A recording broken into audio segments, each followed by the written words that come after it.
techniques from my dad, and I've been honing them over the years. But I'm getting pretty close to perfection in the way that I fix ribs. So I thought I'd share my technique.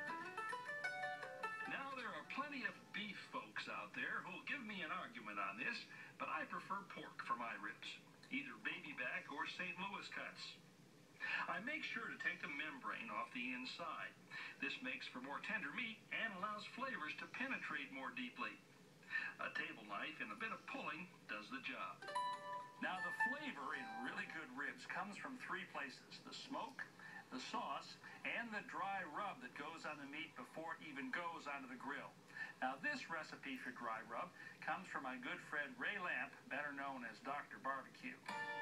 In a mixing bowl, I'm combining 1/2 cup salt, 1/2 cup turbinado sugar, 1/4 cup brown sugar, a tablespoon ground garlic, tablespoon of ground onion, 2 tablespoons paprika, 2 tablespoons chili powder, 2 tablespoons ground pepper, 2 teaspoons of cayenne pepper, 1 tablespoon of thyme, a tablespoon of cumin, and finally 1 teaspoon of nutmeg. Now, I'm just going to take a spoon and stir all these dry ingredients together.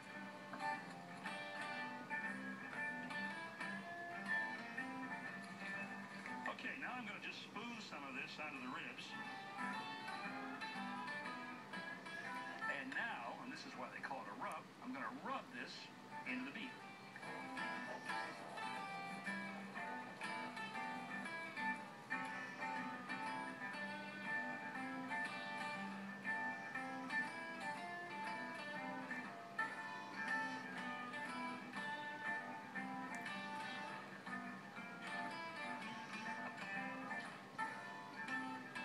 Okay, the meat's ready.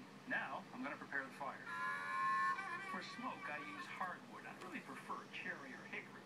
But last year, I had to take down an ash tree in the front yard, and I'm bound and determined to use that wood any way I can. So first of all, I'm going to cut these round pieces here into halves. And then again, into quarters. And then drop them in water to soak.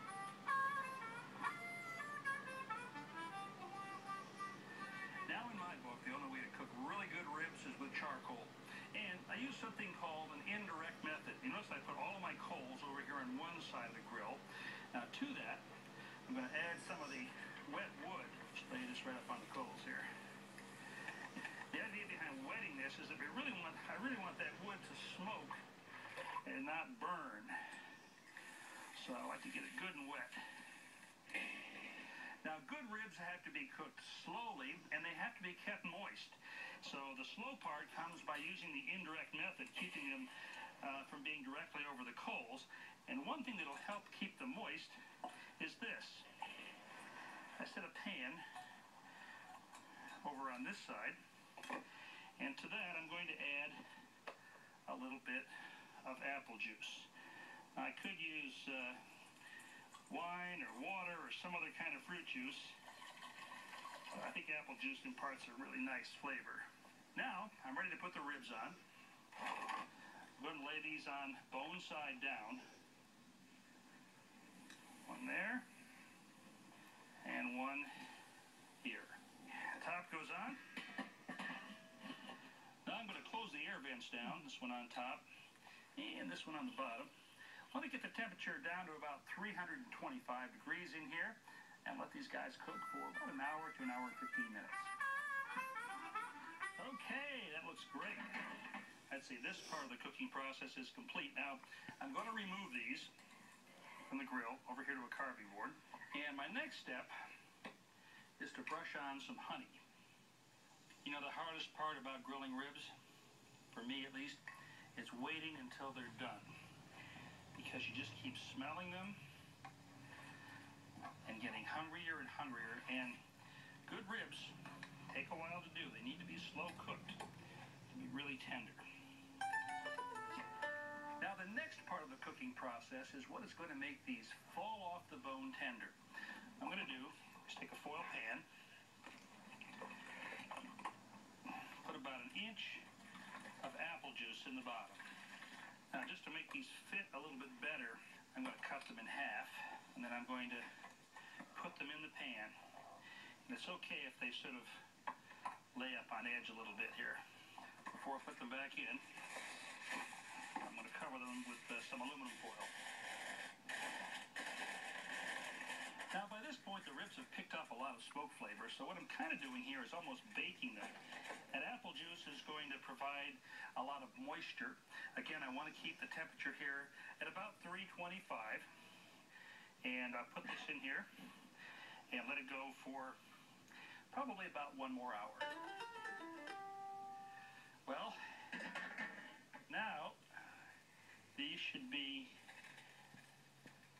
really tender. Let's pull the, there we go. See, this is the process. That steam coming up from that apple juice is what really finishes these off. Okay, so I'm just going to bring these now over to the cutting board one last time here. I'm going to brush on some sauce.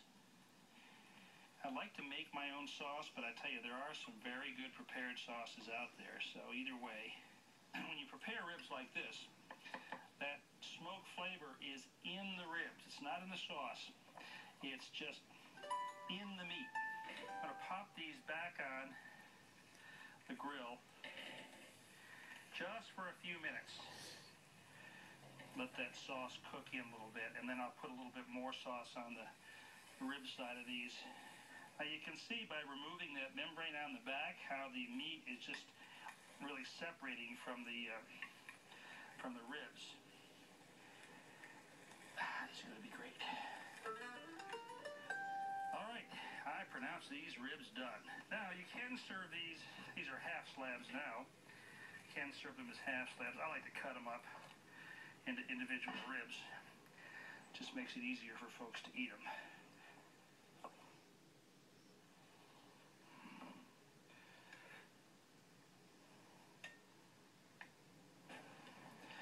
Well, I'd say there's only one thing left to do with these babies, and that's